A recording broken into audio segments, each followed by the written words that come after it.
1984, George Orwell, Chapter 4.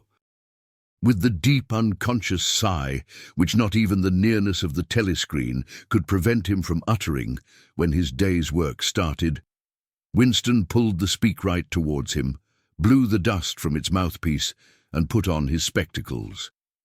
Then he unrolled and clipped together 4 small cylinders of paper which had already flopped out of the pneumatic tube on the right-hand side of his desk. In the walls of the cubicle there were 3 orifices. To the right of the speakwrite, a small pneumatic tube for written messages. To the left, a larger one for newspapers. And in the side wall, within easy reach of Winston's arm, a large oblong slit protected by a wire grating.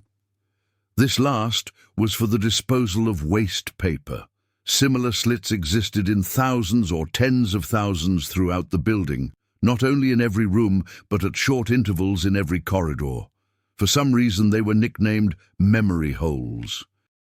When one knew that any document was due for destruction, or even when one saw a scrap of waste paper lying about, it was an automatic action to lift the flap of the nearest memory hole and drop it in, whereupon it would be whirled away on a current of warm air to the enormous furnaces which were hidden somewhere in the recesses of the building. Winston examined the 4 slips of paper which he had unrolled. Each contained a message of only 1 or 2 lines in the abbreviated jargon. Not actually Newspeak, but consisting largely of Newspeak words, which was used in the ministry for internal purposes. They ran: Times 17.3.84, BB Speech, Mal-reported Africa, Rectified Times 19.12.83, Forecasts 3 YP 4th quarter, 83 misprints, Verify current issue, Times 14.2.4, Mini Plenty, Mal-quoted Chocolate, Rectify Times 3.12.83, reporting BB day order double plus ungood, refs unpersons, rewrite fullwise upsub anti-filing. With a faint feeling of satisfaction, Winston laid the 4th message aside. It was an intricate and responsible job, and had better be dealt with last. The other 3 were routine matters, though the second one would probably mean some tedious wading through lists of figures. Winston dialed back numbers on the telescreen and called for the appropriate issues of the Times, which slid out of the pneumatic tube after only a few minutes' delay. The messages he had received referred to articles or news items, which for one reason or another it was thought necessary to alter, or, as the official phrase had it, to rectify. For example, it appeared from the Times of the 17th of March that Big Brother, in his speech of the previous day, had predicted that the South Indian front would remain quiet, but that a Eurasian offensive would shortly be launched in North Africa. As it happened, the Eurasian Higher Command had launched its offensive in South India and left North Africa alone. It was therefore necessary to rewrite a paragraph of Big Brother's speech in such a way as to make him predict the thing that had actually happened.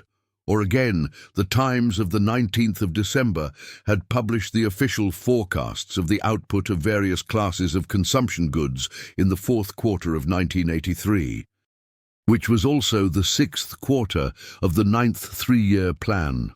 Today's issue contained a statement of the actual output, from which it appeared that the forecasts were in every instance grossly wrong. Winston's job was to rectify the original figures by making them agree with the later ones. As for the 3rd message, it referred to a very simple error which could be set right in a couple of minutes.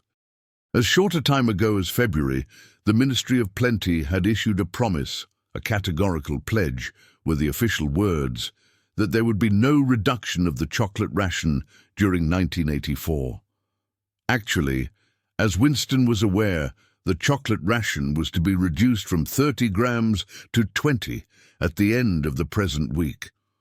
All that was needed was to substitute for the original promise a warning that it would probably be necessary to reduce the ration at some time in April. As soon as Winston had dealt with each of the messages, he clipped his speak-written corrections to the appropriate copy of the Times and pushed them into the pneumatic tube. Then, with a movement which was as nearly as possible unconscious, He crumpled up the original message and any notes that he himself had made and dropped them into the memory hole to be devoured by the flames. What happened in the unseen labyrinth to which the pneumatic tubes led, he did not know in detail, but he did know in general terms. As soon as all the corrections which happened to be necessary in any particular number of the times had been assembled and collated, that number would be reprinted, the original copy destroyed, and the corrected copy placed on the files in its stead. This process of continuous alteration was applied not only to newspapers, but to books, periodicals, pamphlets, posters, leaflets, films, soundtracks, cartoons, photographs, to every kind of literature or documentation which might conceivably hold any political or ideological significance. Day by day, and almost minute by minute, the past was brought up to date. In this way, every prediction made by the party could be shown by documentary evidence to have been correct. Nor was any item of news or any expression of opinion which conflicted with the needs of the moment ever allowed to remain on record. All history was a palimpsest, scraped clean and reinscribed exactly as often as was necessary. In no case would it have been possible, once the deed was done, to prove that any falsification had taken place. The largest section of the records department, far larger than the one on which Winston worked, consisted simply of persons whose duty it was to track down and collect all copies of books, newspapers, and other documents which had been superseded and were due for destruction. A number of the times which might, because of changes in political alignment or mistaken prophecies uttered by Big Brother, have been rewritten a dozen times, still stood on the files bearing its original date, and no other copy existed to contradict it. Books also were recalled and rewritten again and again, and were invariably reissued without any admission that any alteration had been made. Even the written instructions which Winston received, and which he invariably got rid of as soon as he had dealt with them, never stated or implied that an act of forgery was to be committed. Always the reference was to slips, errors, misprints, or misquotations, which it was necessary to put right in the interests of accuracy. But actually, he thought as he readjusted the Ministry of Plenty's figures, it was not even forgery. It was merely the substitution of one piece of nonsense for another. Most of the material that you were dealing with had no connection with anything in the real world, not even the kind of connection that is contained in a direct lie. Statistics were just as much a fantasy in their original version as in their rectified version. A great deal of the time you were expected to make them up out of your head. For example, the Ministry of Plenty's forecast had estimated the output of boots for the quarter at 145 million pairs. The actual output was given as 62 millions. Winston, however, in rewriting the forecast, marked the figure down to 57 millions, so as to allow for the usual claim that the quota had been over-fulfilled. In any case, 62 millions was no nearer the truth than 57 millions, or than 145 millions. Very likely no boots had been produced at all. Likelier still, nobody knew how many had been produced, much less cared. All one knew was that every quarter astronomical numbers of boots were produced on paper, while perhaps half the population of Oceania went barefoot. And so it was with every class of recorded fact, great or small. Everything faded away into a shadow world in which, finally, even the date of the year had become uncertain. Winston glanced across the hall.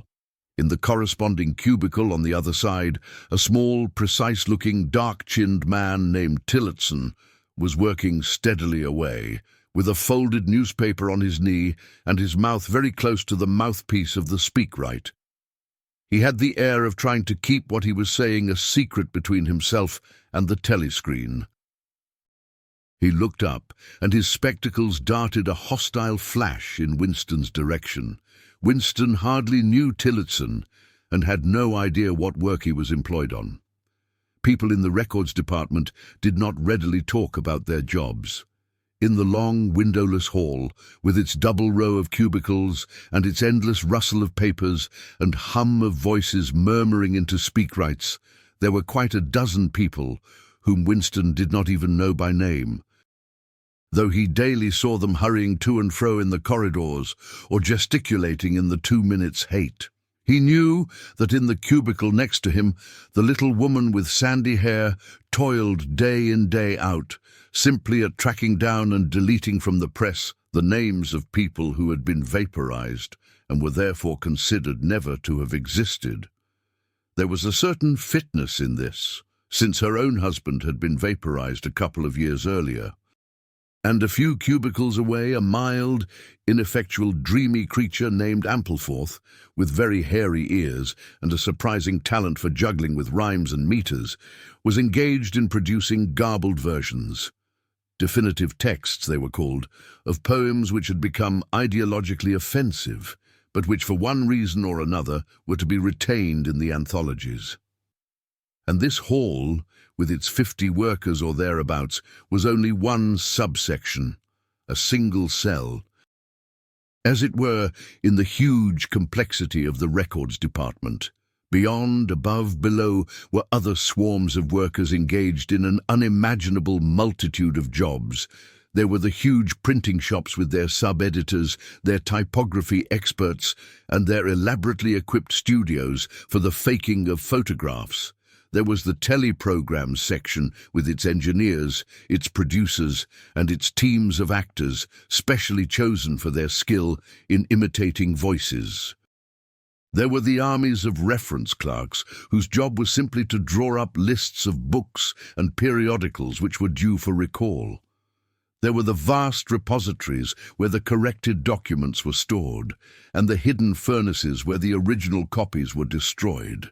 And somewhere or other, quite anonymous, there were the directing brains who coordinated the whole effort and laid down the lines of policy which made it necessary that this fragment of the past should be preserved. That one falsified, and the other rubbed out of existence.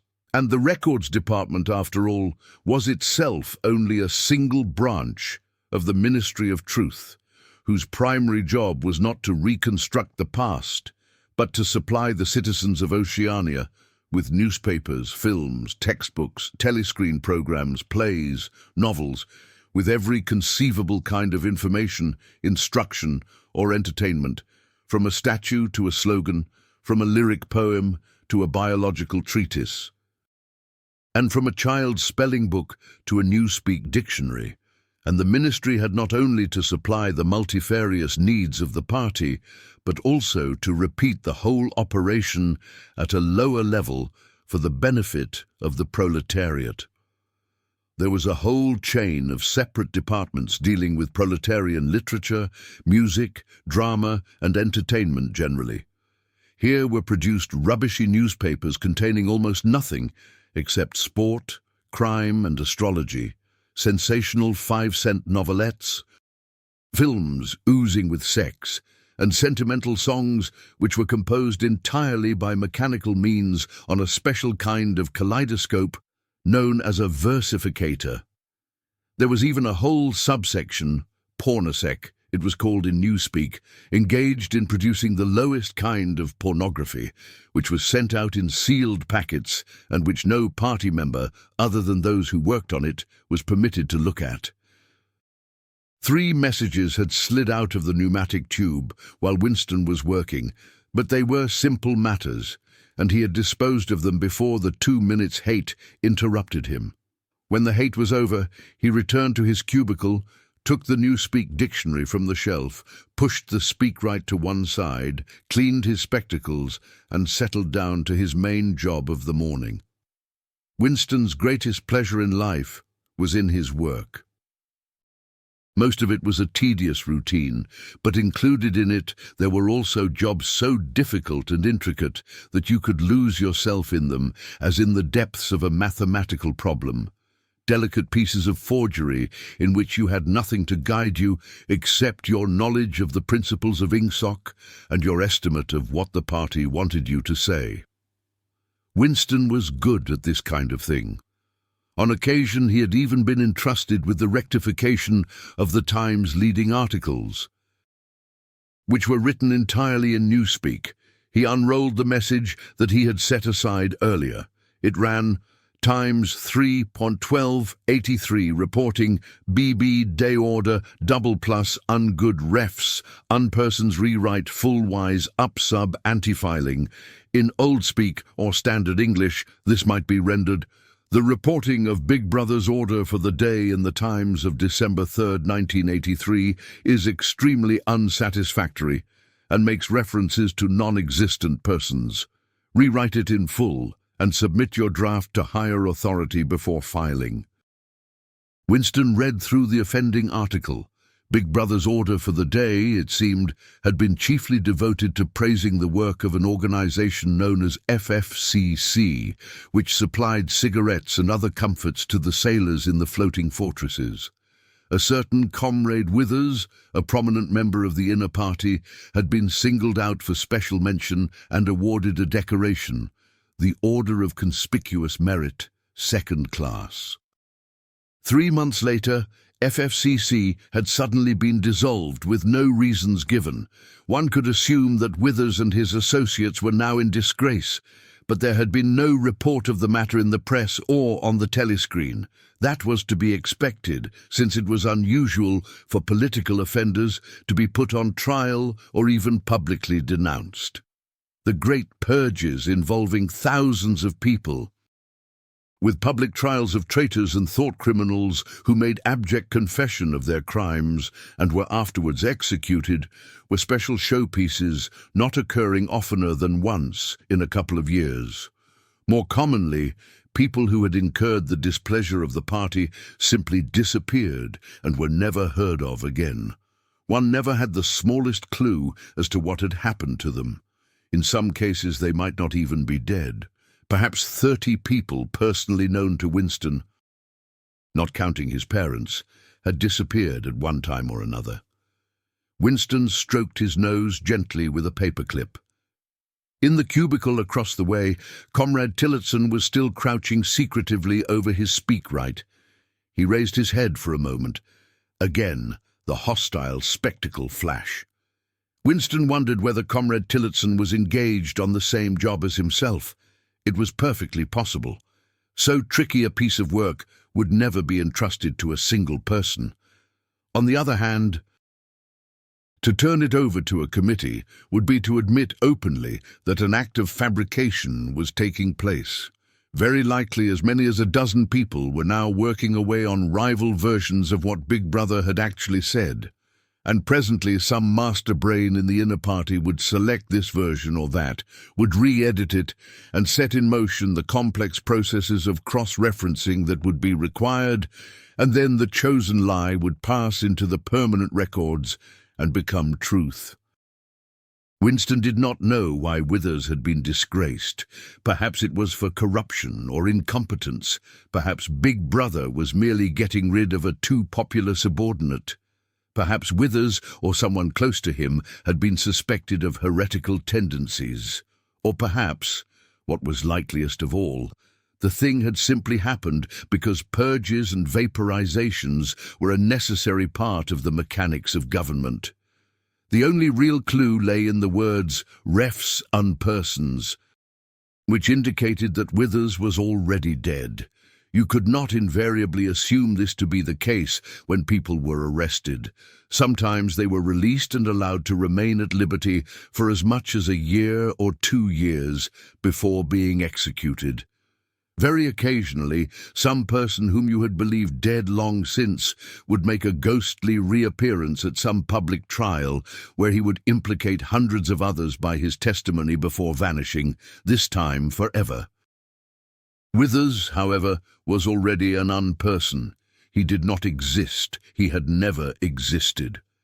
Winston decided that it would not be enough simply to reverse the tendency of Big Brother's speech. It was better to make it deal with something totally unconnected with its original subject. He might turn the speech into the usual denunciation of traitors and thought criminals, but that was a little too obvious, while to invent a victory at the front or some triumph of overproduction in the 9th three-year plan might complicate the records too much. What was needed was a piece of pure fantasy. Suddenly there sprang into his mind, ready-made as it were, the image of a certain Comrade Ogilvy, who had recently died in battle in heroic circumstances. There were occasions when Big Brother devoted his order for the day to commemorating some humble, rank-and-file party member whose life and death he held up as an example worthy to be followed. Today, he should commemorate Comrade Ogilvy. It was true that there was no such person as Comrade Ogilvy, but a few lines of print and a couple of faked photographs would soon bring him into existence. Winston thought for a moment, then pulled the speakwrite towards him and began dictating in Big Brother's familiar style. A style at once military and pedantic, and, because of a trick of asking questions and then promptly answering them. What lessons do we learn from this fact, comrades? The lesson, which is also one of the fundamental principles of INGSOC, that, etc., easy to imitate. At the age of 3, Comrade Ogilvy had refused all toys except a drum, a submachine gun, and a model helicopter.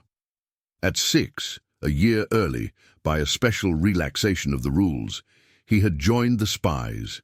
At 9, he had been a troop leader. At 11, he had denounced his uncle to the thought police after overhearing a conversation which appeared to him to have criminal tendencies. At 17, he had been a district organizer of the Junior Anti-Sex League. At 19, he had designed a hand grenade which had been adopted by the Ministry of Peace and which, at its first trial, had killed 31 Eurasian prisoners in one burst. At 23, he had perished in action. Pursued by enemy jet planes while flying over the Indian Ocean with important dispatches, he had weighted his body with his machine gun and leapt out of the helicopter into deep water, dispatches and all. An end, said Big Brother, which it was impossible to contemplate without feelings of envy. Big Brother added a few remarks on the purity and single-mindedness of Comrade Ogilvy's life. He was a total abstainer and a non-smoker, had no recreations except a daily hour in the gymnasium, and had taken a vow of celibacy, believing marriage and the care of a family to be incompatible with a 24-hour-a-day devotion to duty. He had no subjects of conversation except the principles of INGSOC, and no aim in life except the defeat of the Eurasian enemy and the hunting down of spies, saboteurs, thought criminals and traitors generally. Winston debated with himself whether to award Comrade Ogilvy the Order of Conspicuous Merit. In the end, he decided against it because of the unnecessary cross-referencing that it would entail. Once again, he glanced at his rival in the opposite cubicle. Something seemed to tell him with certainty that Tillotson was busy on the same job as himself. There was no way of knowing whose job would finally be adopted, but he felt a profound conviction that it would be his own. Comrade Ogilvy, unimagined an hour ago, was now a fact. It struck him as curious that you could create dead men, but not living ones. Comrade Ogilvy, who had never existed in the present, now existed in the past, and when once the act of forgery was forgotten, he would exist just as authentically and upon the same evidence as Charlemagne or Julius Caesar.